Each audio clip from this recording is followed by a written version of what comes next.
Welcome back, ballroom dance friends. Today is a part 2 video on why you as a ballroom dancer really should take the extra time and effort to learn both the lead and the follows parts. If you missed the part 1, I'm going to share a link in the description below. So let's jump in. When you know how to lead and follow, this is a huge benefit, not only to your own dancing, in terms of enhancing how well you do your own part, but it's a huge benefit to the social dance community. Now, I can only speak from my personal experience in my area of the world, in my state. We often have more follows at our social dances than we have leads. And as a follow, we appreciate any opportunity we have to dance, okay? I'm not at a social dance to find a spouse. I'm not at a social dance to be impressed. I'm at a social dance to have fun, to maybe practice what I've been working on in my practices and my lessons, to have a social dance, to talk to people I like, okay? So it's just a chance to enjoy dancing, okay? Regardless of gender, regardless of race, regardless of age, I'm there to dance, my friends. Now, when I first started social dancing, even though I was quite experienced by that point, I'd been taking private lessons for several years, guys, because no one knew who I was. And I was very shy.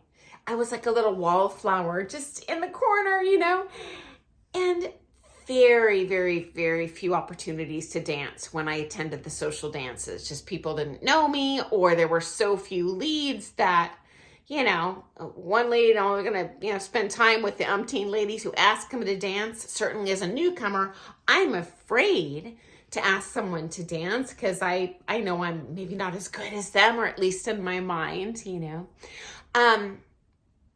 And I have to tell you, to this day, I treasure the joy I felt in those few social dances I did get to do when I went to a social dance, okay?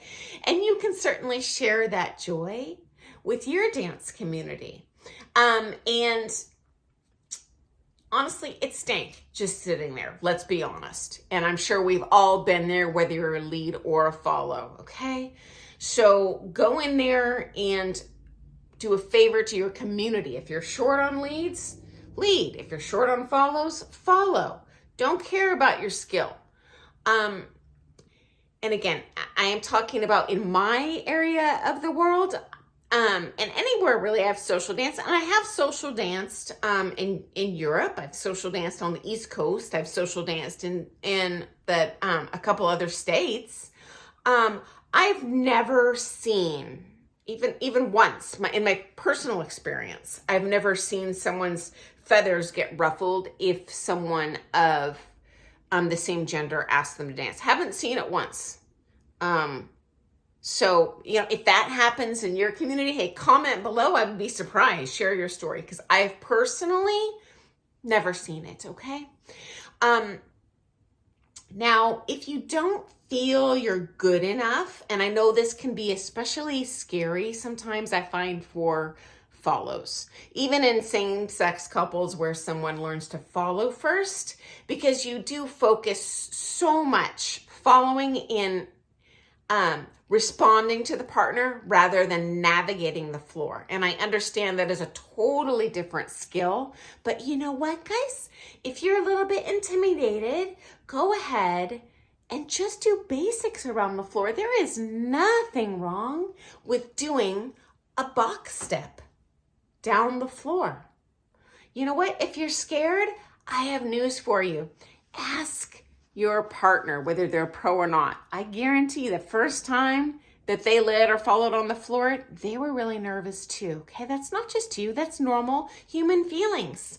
Exposure therapy, you'll get over it quick, I promise. I certainly did. Honestly, personal story, I didn't lead for many, many years, and that was a missed opportunity for me, okay? You will enhance your own dancing, whether it's as lead as or follow, not only in learning that other part, even if you don't master it, you'll have a better understanding of your own dancing. And guess what? If you take private lessons, which most of the people that view this channel do, you're probably going to be better than many of the other leads or follows on the floor. You know, I was so scared when I very first started, following once I got over that, I was scared when I first learned to lead. But guess what? Right out of the chute, I got complimented. Even my very first social dance, wow, you're a good lead, stunned me. I don't think you're as bad as you think, okay? And the very fact that you have somewhat of a mastery of the other part is gonna make you a better follow or a better lead because you understand how your movement impacts your partner. Even if you're, say, doing a waltz and you just do that basic box step going down the floor, it's probably going to be better than you think and followable and enjoyable for your partner. Doing a cha-cha, you know what? Just do a basic in a New York. It sure beats sitting on the edge of the floor doing nothing. Okay, next up, there was a huge performance benefit. Some of the best shows I have seen and choreographed have been either between same-sex couples or I'll call it traditionally gendered couples where they mix roles, where I have the lead follow and vice versa. Or even cooler, it's fun to have them swap in the middle of their quick step. Now, certainly a non-dancer looks and they just think it's good dancing, but the ballroom dancers in the audience love it.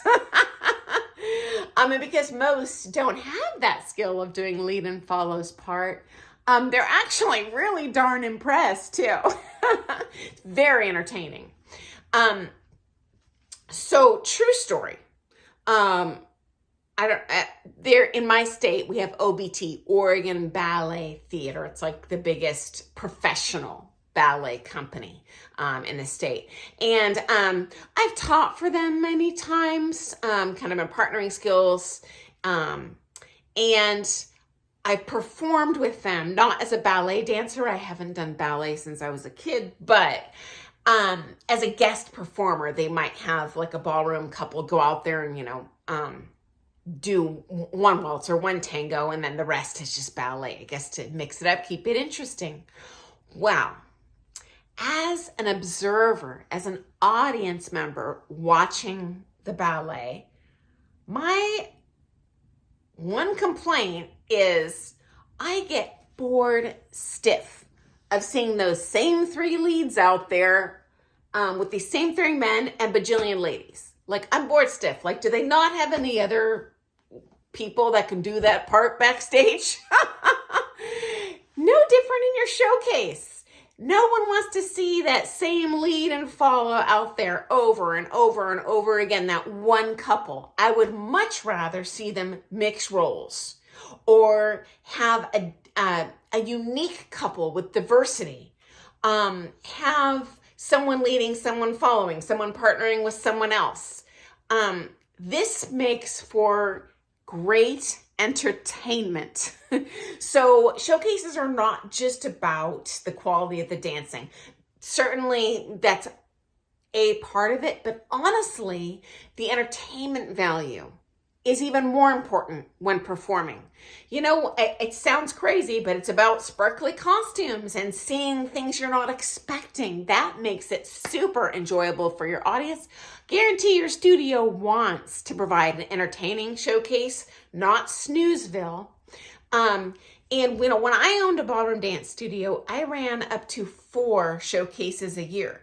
And I can't think of a single showcase where I didn't have people swapping lead and follow, or at least one same-sex couple. Audiences love that stuff. It's just interesting to watch, and it's different. Makes it much more entertaining.